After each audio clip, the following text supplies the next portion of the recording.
Bankipur by election में चौंकाने वाला नतीजा आया तो आप देख रहे हैं, एक वर्ग ऐसा जो कह रहा है कि बस यहीं से बीजेपी के पतन की कहानी शुरू हो जाती है, सीजेपी, बांकीपुर, इस तरह के तमाम चीजें।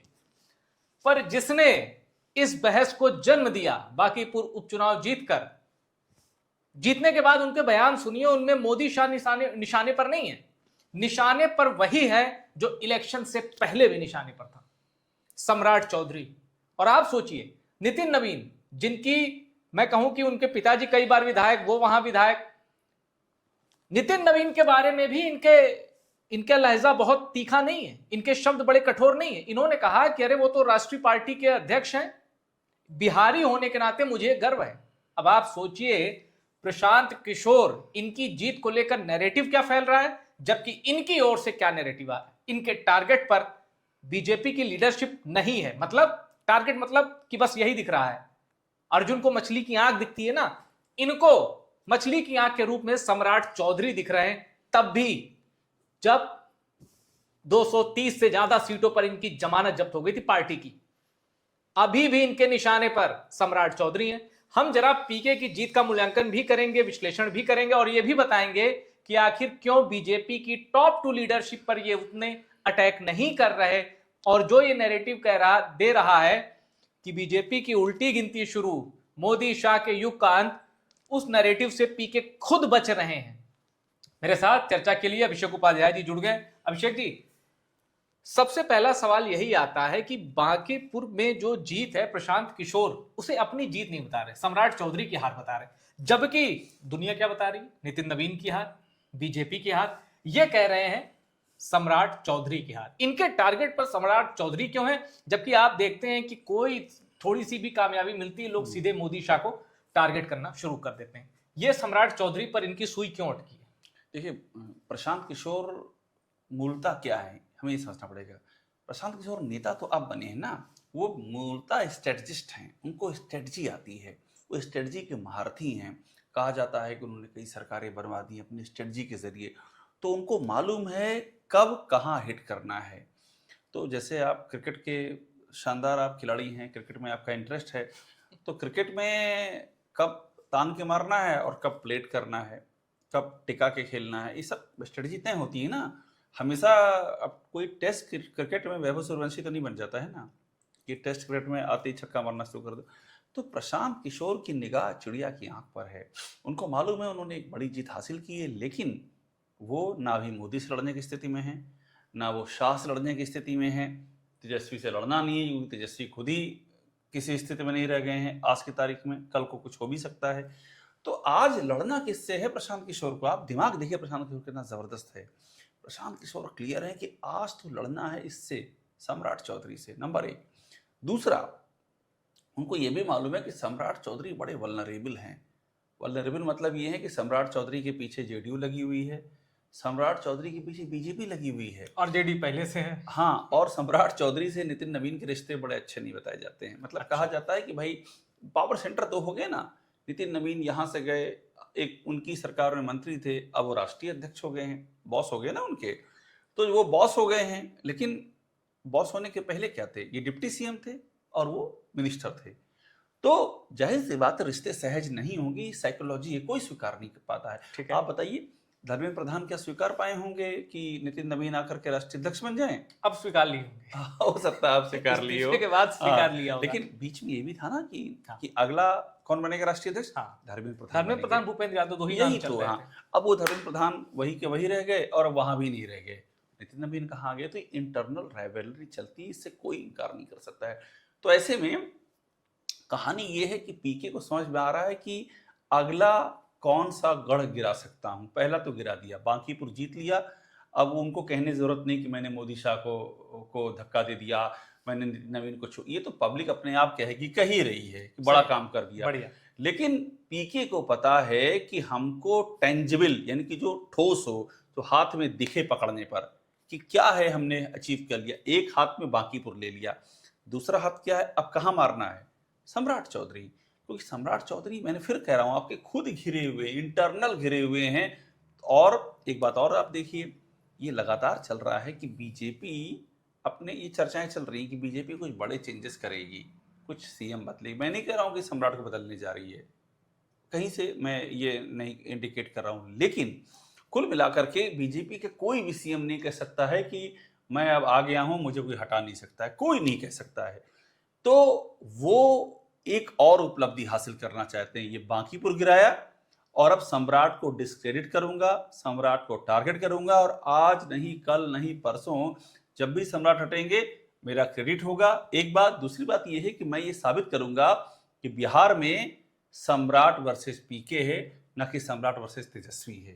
ये भी एक बिल्कुल, बड़ी और बिल्कुल ऐसा ये कहा भी जा रहा है कि सम्राट चौधरी पे तो बाद में पीके का अटैक होगा, आरजेडी इस तस्वीर से गायब होगी, क्योंकि बिहार भी अब सोच रहा है कि सम्राट चौधरी का विकल्प या बीजेपी का विकल्प कौन है, पीके, तो आरजेडी तो सीन से गायब हो गई। खैर, अब आते हैं कुछ खबरों पर। सबसे पहले आपको जरा एक बार एक छोटा सा रिमाइंडर दे दे कि बांकीपुर बाई इलेक्शन में हुआ क्या। प्रशांत किशोर को ये मिले 64,151 वोट और वो 19,324 वोट से जीत गए। बीजेपी ने अपना कैंडिडेट बदला था, नीरज कुमार को उतारा और ये 19,324 वोट से हारे, इन्हें 44,827 वोट मिला। आरजेडी की जो कैंडिडेट थी रेखा कुमारी, इनको 14,273 वोट मिले। यानी in short BJP plus RJD ये फिर भी प्रशांत किशोर को मिले वोट से कम था। अब आगे बढ़ते हैं।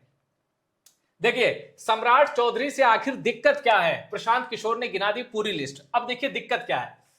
प्रशांत किशोर ने कहा कि सम्राट चौधरी से उनकी कोई निजी लड़ाई नहीं है, लेकिन बिहार का नेतृत्व किसके हाथ में हो यह असली सवाल है। और इसी सिलसिले में उन्होंने उनकी पढ़ाई, पुराने मामले और कामकाज की भाषा पर गंभीर सवाल उठाए। एक 1995 के आसपास का मामला है, कई लोगों की हत्या होती है जिसमें सम्राट चौधरी आरोपी होते, तब उनका नाम राकेश कुमार था। अब मैं पीके को कोट कर रहा हूं, तब उनका नाम राकेश कुमार था। पीके कहते हैं कि इन्होंने खुद को नाबालिग साबित किया फर्जी डॉक्यूमेंट के आधार पर, और नाबालिग आपको पता है कि सजा में छूट मिल जाती है। और उसके बाद प्रशांत किशोर ने कहा कि इनकी डिग्री तक फर्जी है। यानी किसी राजनीतिक शख्सियत पर जितने तरीके के गंभीर आरोप हो सकते हैं, प्रशांत किशोर ने सब लगाए सम्राट चौधरी पर। और अब कह रहे हैं कि लड़ाई नेतृत्व की है कि किसके हाथ में बिहार की कमान हो। सर, मैं देख रहा था लोग बस एक ही सवाल पूछ रहे थे कि आप वोट दे रहे हैं, आपके पास ऑप्शन है सम्राट चौधरी और पीके, आप किसको चुनेंगे? यही बहस ही खत्म हो जा रही है। तो इसको भी आप पीके की जीत के तौर पे देखते हैं, पीके यही चाहते थे कि बात घूम फिर कर इसी सवाल पे आए। देखिए, पीके को ये समझ में आ रहा है कि बिहार की राजनीति पोस्ट नीतीश कुमार क्या हो गई है। पहले नीतीश बनाम तेजस्वी, तो उसमें एक फैक्टर बीजेपी, मतलब एक त्रिकोणीय मामला बनता था। अभी क्या हो गया, नीतीश कुमार अब उस सीन से आउट हो गए हैं। अब क्या बची? बीजेपी बची। बीजेपी में कौन है? सम्राट चौधरी चेहरा है, विजय सिन्हा का भी कोई मतलब नहीं रह गया है। तो अब मेन चेहरा सम्राट चौधरी है। सम्राट चौधरी अब जो नैरेटिव बनेगा, जो मैं आपसे कह रहा था, वो सम्राट बनाम तेजस्वी बनेगा, जो नेचुरली बनना चाहिए था। लेकिन पीके क्या कर रहे हैं कि तेजस्वी को माइनस कर रहे हैं कि मैं आऊंगा सम्राट के बराबर, सम्राट मुझसे निपटो, तेजस्वी को तो हरा दोगे। मतलब वो तेजस्वी एक तीर से दो शिकार हैं। हाँ। एक और सम्राट को डिस्क्रेडिट करना, दूसरी ओर तेजस्वी को अपोजिशन की मेन चेहरे की रेस से आउट करना। मतलब बहुत ही शातिर दिमाग है ये, इधर भी निपटाएंगे उधर भी निपटाएंगे। और आप देखिए, अब यहाँ पर जो बात पीके नहीं कह रहे हैं वो उनके समर्थक कहेंगे, नहीं कह रहे आगे भी कहेंगे। वो क्या करेंगे? आपने जो कहा सम्राट की डिग्री उठा रहे हैं सवाल, तो जब वो सम्राट की डिग्री उठा रहे हैं तो प्रशांत किशोर की जो पढ़ाई लिखाई का लेवल है वो अपने आप आएगा कि देखिए ये क्या है, ये सम्राट चौधरी क्या है पढ़ाई लिखाई में, और प्रशांत किशोर क्या है पढ़ाई लिखाई में। तेजस्वी और उनके बराबर आएगा। तेजस्वी क्या है, 10वीं और इस सब की 9वीं बात आती है, और प्रशांत किशोर क्या है। तो प्रशांत किशोर अपने आप को पोजीशन कर रहे हैं कि बिहार का पढ़ा लिखा नेता। जितनी बातें वो तेजस्वी पे कर रहे हैं कि बिहार का नेतृत्व किसके हाथ में हो, पढ़ाई, पुराने मामले, भाषा, ये अपने बारे में बता रहे हैं कि तेजस्वी की प्रशांत की सम्राट चौधरी तो नहीं है, आउट हैं। तो कौन है? मैं हूं। ये अपनी पोजिशनिंग भी है, तेजस्वी को हटाना भी है और सम्राट को नीचे दिखाना। एक तीर से तीन शिकार कर रहे हैं। और ये जो पॉलिटिक्स में अचानक से डिस्कोर्स चेंज हुआ है ना, सीजेपी भले ही हालिया क्रेडिट ले, जो कि अभी गैर राजनीतिक है, लेकिन प्रशांत किशोर उसी मुद्दे पर ताल ठोक रहे थे बिहार विधानसभा चुनाव इलेक्शन में। और देखिए, एक कास्ट इक्वेशन जो होती है ना, बांकीपुर को कास्ट इक्वेशन के दम पर भी बीजेपी का किला कहा जाता था। प्रशांत किशोर ने उस कास्ट इक्वेशन में भी सेंधमारी कर दी। भाजपा से भूमिहार ब्राह्मण खिसके और आरजेडी से मुस्लिम, बीजेपी के गढ़ में प्रशांत किशोर जीते। अब देखिए, कहा जा रहा है कि आरजेडी के जो कोर वोटर है मुसलमान, उन्होंने कहा कि देखो ये सीट जिताने से कोई फर्क नहीं पड़ता, पीके स्ट्रॉन्ग कैंडिडेट लग रहे हैं, इनकी ओर जाते हैं, इनको जिताते हैं। और भूमिहार ब्राह्मण बताया जा रहा है भरत तिवारी का एनकाउंटर सम्राट चौधरी के गले की हड्डी बन चुका है और यूजीसी रही सही कसर। तो इन दो मुद्दों ने बीजेपी के और जो फेविकोल की तरह चिपके रहते थे सवर्ण वोटर, उनको भी अलग किया, ऐसा एनालिसिस में आया है। सर, सम्राट चौधरी को लेकर सवर्णों में भी नाराजगी है। जिस तरह से पटना में प्रोटेस्ट हैंडल किया AK-47, भले ही हवा में फायरिंग की गई, लेकिन ये बातें सामने आई। और भरत तिवारी का एनकाउंटर तो ऐसा मुद्दा था जो मैंने नहीं देखा कि कभी कोई एनकाउंटर मुद्दा स्टेट के बाहर जाता है। भरत तिवारी के एनकाउंटर से लोगों ने खुद को कनेक्ट किया। बिल्कुल ठीक बात है। और अच्छा खासा आंदोलन भी हुआ। हर तमाम नेता, एनडीए के नेता भरत तिवारी के घर गए और उनके माता पिता से सांत्वना दी, उनको पीड़ित परिवार से मुलाकात की। अब ऐसे में जैसा कि आप कह रहे थे कि बीजेपी कुछ मुख्यमंत्रियों को हटा सकती है, मुझे कुछ फीडबैक मिलते हैं। मैं आप सच बताऊं आपको, सम्राट चौधरी को लोग बिहार के मुख्यमंत्री के तौर पर अभी भी पचा नहीं पा रहे, डाइजेस्ट नहीं कर पा रहे। उनका कहना यह है कि जब इनके चेहरे पे चुनाव, हमने इनको वोट ही नहीं दिया कि ये सीएम होंगे। और ये भी तो आप सोचिए कि सम्राट चौधरी के पहले कौन था? नीतीश कुमार थे। कहाँ नीतीश कुमार, कहाँ सम्राट चौधरी? कोई आपको मिलेगा, कोई तुलना मिलेगी आपको कहीं पर? सच बात है। और नीतीश कुमार परफॉर्मर हैं। मतलब एक बात मैं आपको बताऊं, सर, एक इमरान खान का पुराना इंटरव्यू, पाकिस्तान के पूर्व प्रधानमंत्री, उनसे रिपोर्टर ने पूछा कि आजकल आप क्या पढ़ रहे हैं, तो उन्होंने कहा कि एक बिहार का सीएम है नीतीश कुमार, मैं उसको पढ़ रहा हूँ, उसने कैसे बिहार को चेंज किया, बिहार बहुत पिछड़ा राज्य होता था। तो कभी ऐसा दौर आएगा कि इमरान खान सम्राट चौधरी को पढ़ेंगे? इमरान खान सम्राट चौधरी को पढ़ेंगे, आप ये सवाल करेंगे ऐसा दौर आएगा? या आप मुझसे पूछ ले कभी कोई ऐसा दौर आएगा कि वैभव सूर्यवंशी बिहार से आते हैं, हाँ, वो पढ़ेंगे कि नहीं? पहले उनकी बात कर लीजिए, इस दौर में पढ़ेंगे कि नहीं। कल को वैभव सूर्यवंशी का करियर कहाँ जाएगा मुझे नहीं पता। अभी जहाँ है, क्या वो उनको पता होगा सम्राट चौधरी की पॉलिटिकल यात्रा के बारे में? वैसे सूर्यवंशी ने अपना एग्जाम छोड़ दिया था। इतनी भीड़ आ रही थी सेंटर पे, सूर्यवंशी ने कहा मेरा करियर सेट है और अब इस पढ़ाई का मतलब नहीं है, एग्जाम छोड़ दिया था। तो खैर, फिर लौटते हैं हम विषय पे और आखिरी कुछ चर्चा। और अब सर, इनको देखिए, इन्होंने क्या कहा, ये बीजेपी पे हमला भी कर रहे हैं, बचाव भी कर रहे हैं। कह रहे हैं कि भैया नीतीश कुमार के नाम पे चुनाव हुआ, जीते, उनको हटा दिया गया। भले ही बीजेपी ने उनको नहीं हटाया, but people are upset. Message यही गया कि बीजेपी ने उनको हरा दिया। और ये कह रहे हैं अनंत सिंह, आपको पता है, मोकामा के बाहुबली, ये कह रहे हैं कि नीतीश कुमार होते तो ये दिन ना देखना पड़ता।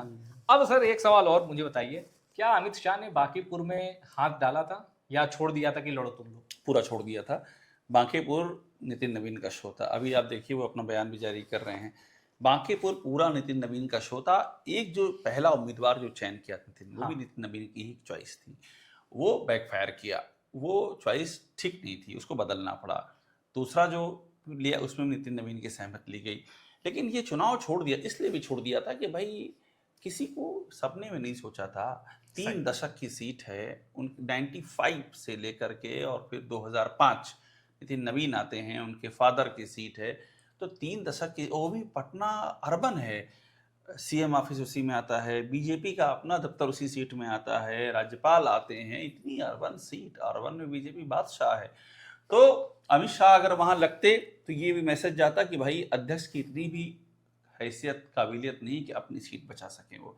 तो इसलिए भी अमित शाह हटे होंगे, मुझे समझ में आता है। और पार्टी से भी कहा गया होगा कि नहीं, ये देते हैं और ये सीट जीत करके लाएंगे तो इनका रुतबा भी उठेगा। देखिए, प्रशांत किशोर जैसे उम्मीदवार को हरा करके अपनी सीट को ले आए हैं। तो इसलिए पूरा नितिन नवीन के हाथ में था। और जरा नितिन नवीन पर भी ये बात करनी होगी, नितिन नवीन को कितना बड़ा डेंट लगा है। नितिन नवीन का अपना स्टैंडिंग पहले ही बहुत ज्यादा थी नहीं, लेकिन अध्यक्ष की कुर्सी बैठने के बाद हो गई थी। अब वो कुर्सी कहाँ चली जाएगी? मतलब कुर्सी रहेगी, लेकिन कुर्सी का इकबाल कहाँ रहेगा? अच्छा, वो कहेंगे कि सम्राट चौधरी कुर्सी छोड़ो तो वो कहेंगे तो पहले तो पहले तो नहीं, आप सोचिए, नितिन नवीन जा रहे थे जीत का मंत्र देने, यूपी पहुंचे थे कि कैसे जीतना है आपको बताने के लिए पहुंचे। वो इसलिए बताने के होंगे कि ऐसे नहीं जीतना है, ऐसे नहीं जीतना ऐसे है। नहीं लड़ना है चुनाव। जैसे मैं लड़ रहा हूँ बांकीपुर में। अच्छा, फिर अच्छा आपने याद दिलाया उत्तर प्रदेश से। बांकीपुर हार के लोग कह रहे हैं कि बीजेपी के एक जो समर्थक वर्ग है वो कह रहे हैं कि भैया फूलपुर में भी यही हुआ था, 17 जीते, उपचुनाव हार गए, लेकिन फिर कमबैक हुआ। तो इस हार को जल्दबाजी होगी देखना कि अब पीके सीएम, जल्दबाजी होगी? वो इतना जल्दी नहीं हो, इतना तो पीके भी नहीं सोच रहे होंगे जितना लोग सोच रहे हैं कि वो सीएम बन जाएंगे। अच्छा, इतना आसान चीजें नहीं होती हैं। दिल्ली में अरविंद केजरीवाल का वो एक्सपेरिमेंट हो गया था, बट दिल्ली और बिहार में अंतर है। हाँ, पीके का लेवरेज बढ़ेगा अगले चुनाव में। पीके चूंकि जीते हुए हैं और वो 5 साल वो मतलब आज जितना साल बचा है, 8 महीने हो गए हैं, लेकिन मुझे तो लग रहा है 29 सम्राट भी, चौधरी को बने 29 भी हुए। बड़ा बड़ी परीक्षा हाँ, है। तो वो अब गरजेंगे। हाँ। अब पीके गरजेंगे और लोगों का ध्यान जाएगा कि भाई आदमी सिर्फ बोलता नहीं है, ये जमीन से जीत भी सकता है। तो वो अब इक्वेशन चेंज होंगे वहां पर। तत्काल वो सीएम नहीं बनने जा रहे हैं। और जो आप कह रहे हैं कि फूलपुर में हार गए थे और बाद में जीत लिया, ये इवन तो गोरखपुर। हाँ, तो ये तो तब भी हुआ था जब 2019 से पहले बीजेपी छत्तीसगढ़ हार गई, मध्य प्रदेश हार गई, राजस्थान हार गई, और 18 फिर में। हाँ, फिर उसके बाद जीत लिया। तो ये तो पहले भी हो चुका है। ठीक है। लेकिन सवाल ये है कि ये हो चुका है और ये ना हुआ तो आप कोई तब तो बाकी चीजें भी तो नहीं थी। तब ये था कि 1 सीट हारे, 2 सीट हारे हारे। लेकिन अभी चल क्या रहा है? वो चढ़ावा चोरी, वो जेंजी का आंदोलन, वो पॉलिसी पैरालिसिस, नरेंद्र मोदी सरकार कोई फैसला नहीं ले पा रही है। एथेनॉल वाले की भी परेशानी। एथेनॉल का मुद्दा, अब आप सोचिए स्थिति कि नितिन नवीन अपनी टीम नहीं बना पाए हैं और कब से चल रहा है कि आ जाएगी, कल आएगी, महीना बीता जा रहा है, नितिन नवीन अपनी टीम नहीं बना पा रहे हैं। ऊपर से भी नहीं हो पा रहा है इनकी टीम में कौन कौन तो रहेगा। अब तो ऊपर से ये आ गए हो कि अब मत बनाना अपनी टीम। हाँ, वो तो पहले से ही होगा, हम ही बनाएंगे। लेकिन मैं कह रहा हूँ कि पॉलिसी पैरालिसिस देखिए, ऊपर तक टीम नहीं बना पा रहे हैं। यूपी में अभी कई मोर्चे बाकी हैं, फिर जो क्षेत्रीय अध्यक्ष बने वो अपनी टीम नहीं बना पा रहे हैं। तो बीजेपी एकदम ठहर गई है। धर्मेंद्र प्रधान का इस्तीफा लेवाया गया, खुद नहीं दे पाए, खुद नहीं उनको हटा के। पहले अगर रिशफल कर देते तो ये नौबत नहीं आती, गुस्सा डाइल्यूट होता। भूपेंद्र यादव का मामले में स्टाफ को हटा दिया, भूपेंद्र यादव अकाउंटेबिलिटी कुछ नहीं है। यूपी में इतना संतोष है, शांत बैठे हैं। मध्य प्रदेश में उनके चीफ मिनिस्टर पे आरोप लग गया जमीनों का, खामोश बैठे हैं। तो ये जो कांग्रेस का था ना, पॉलिसी पैरालिसिस, तय नहीं कर पा रहे थे करना क्या है, उस नौबत पे आ गए हैं ये। इसलिए अब की सिचुएशन और पहले में फर्क है। बिल्कुल। और आप देखिए, बस चर्चा खत्म करते हैं कि ये जो दूसरी जनरेशन, तीसरी जनरेशन जो बीजेपी में है, अगर टॉप 2 कहीं हाथ ना डालें, मैं इन बाई इलेक्शन की बात कर रहा हूँ, और इलेक्शन ही हमारे लोकतंत्र का पैरामीटर इलेक्शन ही है, यही सब है, ए भी है जेड भी है, तो नतीजे मतलब बीजेपी के लिए चुनाव संभालना मुश्किल हो जा रहा है। और ऐसे में आखिरी सवाल, फिर चर्चा खत्म करते हैं। लोग ये कहते हैं कि उत्तर प्रदेश के इलेक्शन में 2 संभावनाएं। पहला ये, अमित शाह उस पर अटेंशन दें, लड़े, अमित शाह लड़े मतलब कमान ले अपने हाथों में। दूसरी संभावना ये है कि योगी आदित्यनाथ लड़े, कमान ले अपने में। आप दोनों संभावनाओं कैसे देखते हैं? ये हुआ तो क्या होगा, वो हुआ तो क्या होगा? देखिए, योगी आदित्यनाथ कमान आज तक कभी नहीं ले पाए, आप क्या लेंगे? हर बार जो चुनाव हुआ है यूपी का, वो टॉप लीडरशिप ही लड़ा है। योगी आदित्यनाथ को चेहरा तक नहीं बनाया गया कि ये इनके नाम पे वोट दीजिए। वोट जो मांगे गए हैं वो प्रधानमंत्री मोदी का चेहरा और तमाम सारी योजनाएं, सोशल इंजीनियरिंग, इन सब पे हुआ है, पैलेस हैं। तो योगी आदित्यनाथ के चेहरे पे चुनाव होगा तो बीजेपी को पता है कि चुनाव में क्या होगा। अमित शाह अभी तक एक्टिव नहीं हुए यूपी में, ये बड़ी चीज है और ये बताती है दिल्ली और लखनऊ के बीच में चल क्या रहा है। इसलिए ये देखने वाली बात होगी कब एक्टिव होते हैं, और लेट तो नहीं हो जाएगी। एक्टिव 1 महीना पहले होंगे तो यूपी में क्या कर लेंगे, बहुत बड़े सवाल हैं सब। तो देखा आपने कि बांकीपुर में परिवर्तन हुआ है। और एक चीज बताऊं, एक बहुत बड़ी आबादी है, वो इस परिवर्तन से खुश नजर आ रही। चाहे सोशल मीडिया देखिए, चाहे बिहार के बांकीपुर की गलियां देखिए, या बिहार के बाहर आई, वो कह रहे हैं कि भाई एजुकेशन पे कोई वोट मांगेगा हम देंगे, कोई मांगेगा कि आपका नेता कितना पढ़ा लिखा है, हम ये सोचकर भी वोट देंगे, पानी, बिजली, सड़क, इस पर वोट मांगेगा, हम उसको वोट देंगे। अब इस पर राजनीति घूम के आई है। ये बहुत बड़ी कामयाबी है। इसका क्रेडिट चाहे जो ले ले, चाहे सीजेपी ले ले, चाहे प्रशांत किशोर ले ले, जनता खुश है कि मुद्दों पर राजनीति होनी चाहिए, जो अब हो रहा है। और जो नहीं करेगा उसको वैसे ही बाहर कर दिया जाएगा, जैसे संजू सैमसन को गौतम गंभीर ने कर दिया वर्ल्ड कप जिताने के बाद भी। चर्चा में बस इतना ही। वीडियो पसंद आया और चर्चा पसंद आई, शेयर करिए और टॉप सीक्रेट को अपना प्यार देते रहिए, सब्सक्राइब जरूर करिए।